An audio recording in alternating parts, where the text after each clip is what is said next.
pessoal. André, obrigado pelo convite.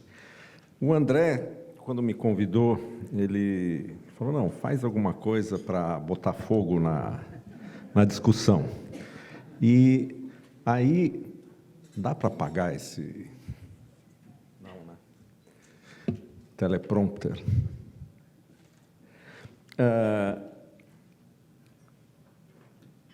Aí, eu não sei se vocês... Não sei, aqui provavelmente deve ter um número grande de leitores do The Economist.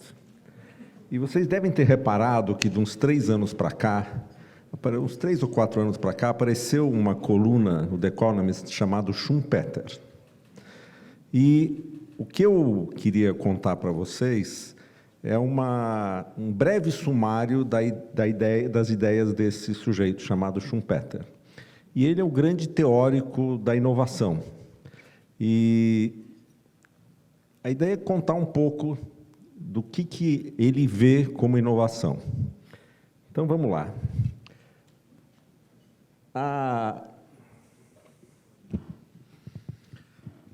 A inovação, ela é essencial para o progresso das empresas, né? E, ao mesmo tempo, ela é a maior ameaça à sobrevivência das empresas. Por quê? Porque existe uma coisa chamada inovação incremental. Essa é a inovação que a gente está acostumada, tá certo? Ela é responsável por novos produtos e serviços, redução de custo, aumento e manutenção de competitividade. Está muito ruim aqui? Não, tá bom aqui. Tá bom. Se tiver que controlar as 2 mãos, fica difícil para mim. E ela é o que a gente costuma chamar inovação, em geral. Mas existe também a inovação radical, tá certo? A inovação radical, ela é responsável pela destruição de produtos e serviços, pela redução radical de custos e pela destruição de modelos de negócio. Então, a inovação, do ponto de vista de vocês, ela pode ser uma grande oportunidade e também a maior ameaça para as empresas. E por que isso aqui? Pelo seguinte motivo. Porque, na verdade, você tem 2 estados de espírito das pessoas. Um estado de espírito é melhorar as coisas, e outro estado de espírito é revolucionar. A inovação incremental, que é a inovação que a gente tenta fazer em todas as empresas, a ideia dela é fazer alguma coisa cada vez melhor. Então, é fazer um motor um pouco mais eficiente, um espelhinho no carro que funciona automaticamente, um novo carburador, uma nova embalagem, uma mudança no modelo de negócio. A inovação incremental, ela ocorre passo a passo, tá certo? Você planeja, você vê o que você vai fazer, você implementa, e, nesse caso, o fracasso não é esperado. Você não espera que dê alguma coisa errada. Você planejou o teu novo espelhinho, o engenheiro desenhou, foi tudo certo. O fracasso não é esperado, e, quando fracassa, ele é visto como uma falta de competência ou planejamento.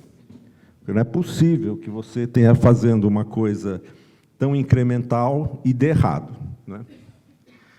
A inovação radical, ela é muito diferente.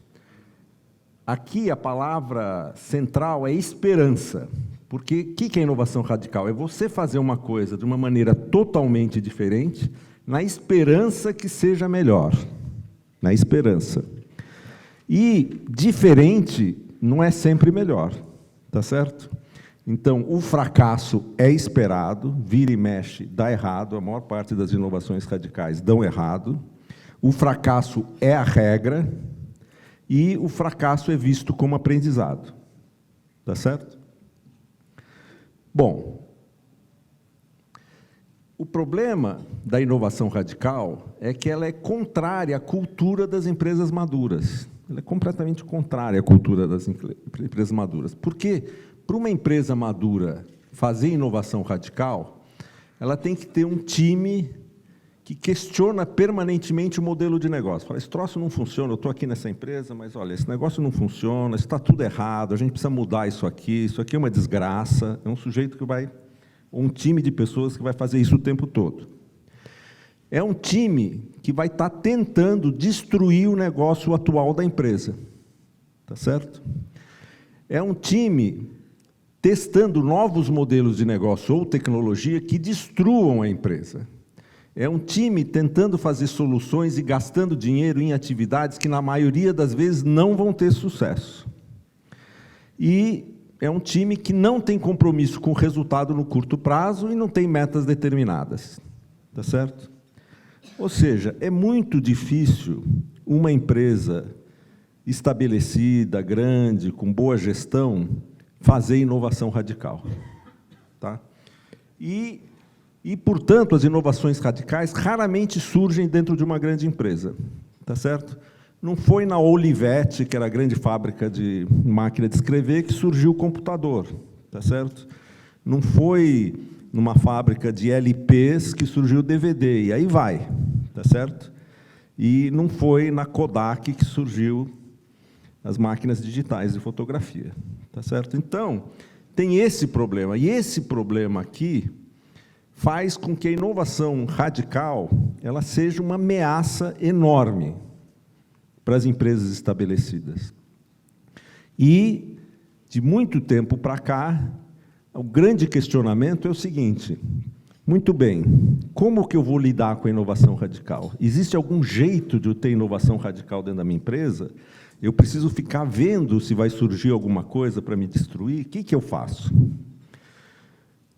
Na história, tem exemplos, eu peguei vários exemplos para mostrar para vocês, de reações de empresas clássicas quando inovadores radicais, que em geral trabalham fora da empresa, foram lá falar com os empresários da época. Então, o primeiro é isso aqui. Aqui. Isso aqui é um memorando interno da Western Union de 1876. A Western Union era responsável por todos os telégrafos nos Estados Unidos. Nessa época, ela já tinha fios ligando todas as grandes cidades dos Estados Unidos. E o Bell foi lá e falou assim: olha, vocês já têm os fios, eu descobri esse negócio chamado telefone, a gente podia juntar, você já tem o fio e vocês ficam fazendo tu em código Morse. A gente puser um telefone em cada ponta do fio que vocês já têm, a gente monta uma rede de telefonia nos Estados Unidos. Ele foi propor, ele era um inventor, ele foi lá propor. The telephone has too many shortcomings to be seriously considered as a means of communication. Tá certo? Essa foi a conclusão da Western Union em 1876. Aí o Bell resolveu fazer a Bell Telephone e a Western Union quebrou e desapareceu totalmente. Tá certo? Vou pegar um outro exemplo aqui. Você pode falar, não, esse caso aqui, o sujeito não entendeu direito a inovação, ou o Bell era muito ruim de explicar telefone. Alguma coisa aconteceu, não é culpa da cultura da Western Union, é algum outro problema. E a Western Union, nessa época, quando você lê esses livros, eles estavam lá, tinha gente pesquisando como melhorar o código Morse, como diminuir o número de batidinhas e transmitir mais informação, como diminuir as estações de retransmissão. Você olha a história do telégrafo, é impressionante. Todo mundo fazendo inovação incremental lá. Não é que era uma empresa morta, era uma empresa vibrante. Mas chegou o Bell lá, não conseguiu fazer. Aí, às vezes, eles entendem o conceito, mas não entendem as consequências, né? Esse aqui, o cara foi pedir para esse David aqui, em 1920, para ele investir no rádio. O cara chegou lá, mostrou o rádio, tá certo? E ele falou, olha, this wireless music box has no imaginable commercial value. Who would pay for a message sent to nobody in particular? Então, ele entendeu como é que o rádio funciona. E ele entendeu que o rádio manda mensagem para ninguém em particular. Ele manda mensagem para todo mundo ouvir. Então, ele tinha na cabeça dele que o rádio, que meios de comunicação servem para uma pessoa falar com outras, num canal bidirecional, como um telégrafo. E o rádio, quando ele surgiu, ele foi a primeira coisa que era unidirecional. Não, isso aqui não tem sentido. E hoje, o que a gente tem de canal unidirecional, e o modelo de negócio é diferente. Você não paga pelos minutos que eu falo com alguma pessoa. Você tem outros modelos, você tem propaganda. Não entendeu, não investiu. Às vezes, eles avaliam errado o desejo do consumidor. Isso aqui é o Henry Warner, é um dos Warner Brothers. Aí eles chegaram para ele e falaram, olha, vamos fazer filme, 1927. O cara chegou lá e falou assim, olha, tem a película de filme, a gente põe uma fita magnética grudado ali, e a gente pode, na fita magnética, gravar vozes, de modo a gente vai ter um cinema que aparece o cara se mexendo e dá para ouvir ele falando. Tá certo? Aí ele falou, recusou a ideia, os estúdios da Warner não foram quem lançou o cinema falado, e o comentário dele, who the hell wants to hear actors talk? Aí tem uma percepção completamente errada, entendeu? De que o cinema é uma coisa que é só visual, não tem fala, a fala não é necessária, tá certo? E aí a história é um pouco mais complicada também, porque ele tinha uma certa razão, quando você lê essa história, ele tinha uma certa razão, porque, na verdade, nessa época, eles selecionavam os atores só pela habilidade, pela cara, pela aparência. O cara podia ser mudo, podia ser gago, podia ser fanho. Se ele fosse bonitão e soubesse, ou bonitona, você sempre tem que, agora atualmente, né? Não pode falar só que os homens são bonitões, tem que... eles não selecionavam, então tinha um problema, porque ele tinha que fazer uma revolução nos próprios grupos de atores dele, tá certo? E ele não quis fazer essa revolução. Aí, muitas vezes, o cara não consegue imaginar o futuro. Isso aqui é uma coisa recente. O Ken Olsen foi presidente, foi chairman e fundador da DEC Computers. Eu usei DEC Computers na faculdade. Talvez o pessoal mais velho, que alguém tenha visto um DEC Computer. Em 1977, ele falou, there is no reason for any individual to have a computer in their home. A DEC continuou fazendo mini computadores e computadores grandes até quebrar, por causa da Intel, dos microcomputadores. E, às vezes, quando o futuro chega, eles até minimizam o impacto do futuro. Então, isso aqui é o Steve Ballmer, CEO da Microsoft, 2007, logo foi lançado o iPhone. There's no way that the iPhone is going to get any significant market share. Era uma inovação radical, tá certo? E ele, quando o futuro, mesmo com o futuro na cara dele, ele não topou. Então, o que acontece?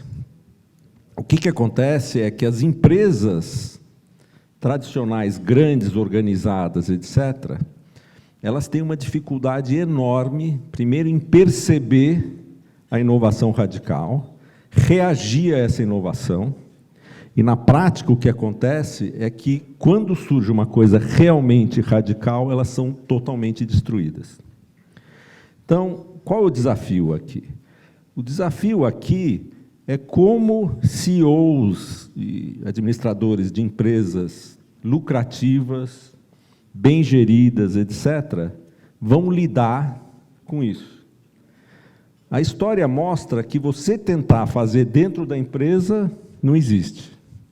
A história mostra que, mesmo que você veja do lado de fora, você não consegue reagir, porque você teria que matar o teu modelo de negócio e adotar o outro. Quer dizer, você tem que chegar para os seus acionistas e falar assim, olha, esse negócio aqui vai acabar com o meu modelo de negócio, vamos fazer um acordo com o Graham-Bell aqui, vamos parar a operação de telégrafo durante X anos e vamos mudar tudo. O cara fala, não, mas você tem a galinha dos ovos de ouro aqui, isso dá lucro, gera caixa, tem acionista, tem interesse de todo mundo, nós vamos parar esse troço.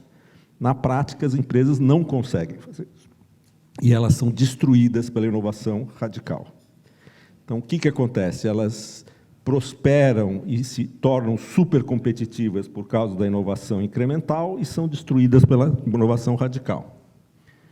E isso é o que esse sujeito, Schumpeter, que morreu em 1950, ele era um alemão, trabalhou em Harvard muitos anos. Nesse livro, Capitalismo, Socialismo e Democracia, 1942, ele mostrou que era isso que acontecia, com exemplos da época. A gente, depois dele, só confirmou 300 mais exemplos. E ele falou, the gale of creative destruction, ele que criou esse termo, destruição criativa, né? Is the process of industrial mutation that insensately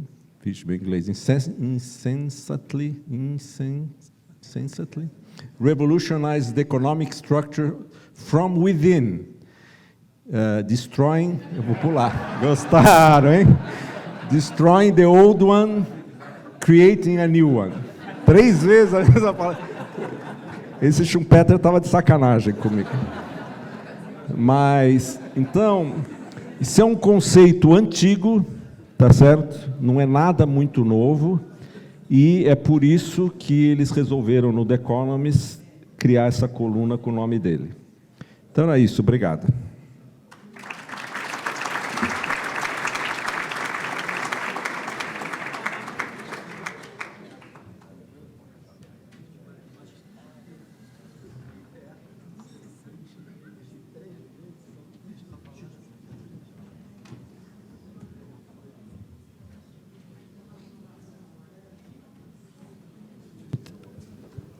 Alô? Estão me ouvindo ou não? Sim. Nós vamos ter 5 minutinhos aqui para eu fazer rapidinho algumas perguntinhas.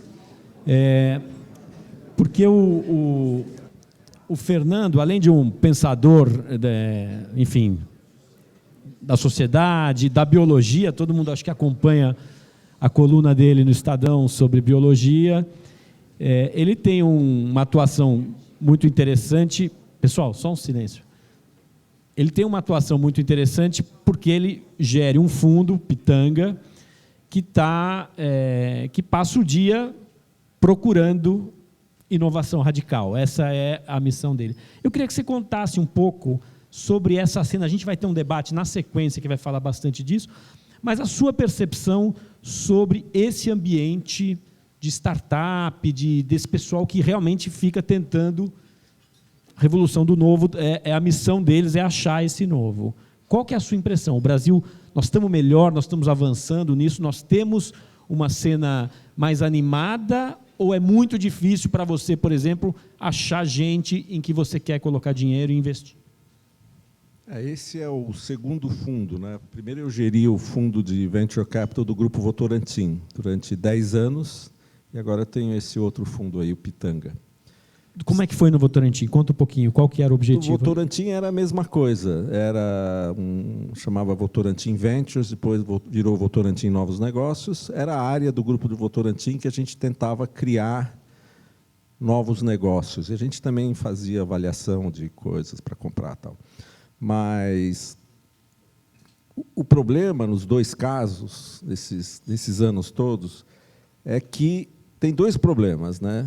Tem um problema que é um problema intrínseco a isso, né? A inovação radical é muito difícil de ser identificada. E o investidor em inovação radical não é muito diferente das outras pessoas. Ele tem tanta dificuldade de identificar o que é bom e o que não é bom quanto qualquer outra pessoa. Então, na prática, esses fundos, eles investem, para cada 10 empresas que você investe, 9 você perde todo o dinheiro, uma, em geral, dá certo, né? Então, tem esse problema intrínseco. E a inovação radical, ela tem um problema, ela não tem histórico, são coisas que não têm histórico. Então, por exemplo, o telefone não tinha histórico, então não dá para você examinar a performance dessa tecnologia no passado, são tecnologias novas, então não tem passado, então a análise é difícil. São também criadas por pessoal muito jovem, que às vezes tem problemas de gestão, então isso é um problema também quando você investe. O fato é que na Votorantim nós vimos mais ou menos uns quase 2.000 projetos e fizemos 10 investimentos, perdemos 8, acertamos 2 e tivemos um rendimento de 60% ao ano durante 10 anos. Multiplicamos o capital por 10 vezes, mas perdemos 8 empresas. No Pitanga, nós já vimos 1.400 empresas e investimos em 3, ao longo dos últimos 5 anos. É uma coisa divertida, você fica lá, nós somos 4 pessoas, fala com um monte de gente o tempo todo, mas, ao mesmo tempo, é muito frustrante. No Brasil, tem muito pouca inovação radical mesmo, porque ela vem muito da universidade, né? Quer dizer, são ideias completamente novas, então é muito difícil. Mas está começando, está tendo os primeiros fundos, né? E muito do que as pessoas chamam de fundos de venture capital, na verdade, eles são o que eu chamo de fundos de mini private equity. São projetos de menos risco, inovadores, tal, mas não tem, não é uma. O que a gente gosta é uma coisa que fala assim, puxa, se esse troço der certo, a empresa tal vai quebrar e nós vamos tomar o mercado dela. É isso que é inovação radical clássica, entendeu? Então, sei lá, se isso aqui der certo, a Natura quebra, a gente toma um pedaço dela. Eu tenho um azar que eu conheço ele. Fernando, tem alguma área que você sente que o Brasil está melhor dentro dessa cena da inovação radical? A inovação radical, em geral, ela surge em lugares, nas áreas onde o país já é mais adiantado na inovação normal, na inovação incremental, ou onde o país tem já uma liderança estabelecida.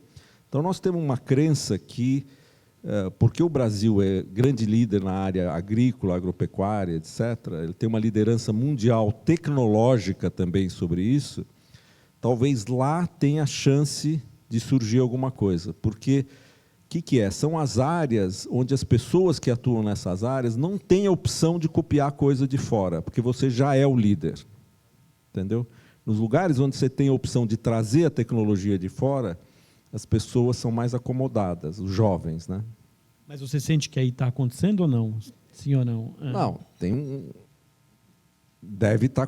Eu ainda não achei, deve estar acontecendo. A gente vê dezenas de projetos nessa área, alguns muito interessantes, mas ainda não apostamos em nada. Mas o maior problema do Venture Capital é o erro tipo 2, que a gente chama. É você não investir no cara que depois dá certo, porque aí a depressão é alta, entendeu? Você investir no cara que dá errado é o que a gente chama do erro tipo 1. Você investe, perde o dinheiro, paciência, faz parte do jogo. Pior é o cara ir no teu escritório, mostrar o projeto, você olhar e você ser os caras, você agir como os caras que eu mostrei aqui, né? E o risco é muito grande. Então, pode ser que tenha alguma inovação, até passou por lá e a gente não investiu. Última pergunta, tem que ser muito rapidinho, que a gente já estourou. Você citou rapidamente a questão da universidade e você é um cara que tem toda uma trajetória. Você acha que está melhorando, ela está um pouco mais aberta para as empresas, para a inovação, etc., ou ainda continua a existir aquele muro que separa completamente esses dois ambientes? Eu acho que tem esse muro, a universidade tem essa história de ter sido uma espécie de núcleo de resistência aos militares, né, durante muito tempo, e depois a universidade é muito lenta. Para derrubar esse muro, eles estão começando, tal, já faz o quê? Sei, 30 anos de democracia, eles estão lá no meio de tirar os primeiros tijolos de cima. Mas está indo, é muito lento, mas já tem uma geração mais jovem que vai lá e que quer estudar tal coisa para criar uma empresa. Então, você começa a perceber essas pessoas que estão lá fazendo ciência para criar empresa, não fazendo ciência para virar professor universitário. Legal. Olha, eu acho que ficou aqui algumas provocações, a gente vai ter o tempo daqui a pouco para os debates na mesa. Obviamente, cada mesa é autônoma aí para levar a conversa para onde quiser, mas eu acho que essa ideia de inovação versus inovação radical, o que fazer, é sentar e chorar, ou tem como responder, não é bem assim, o Fernando está sendo muito radical, eu acho que é uma conversa bacana para vocês levarem. Por hora, eu queria pedir uma salva de palmas aqui para o Fernando Reinach.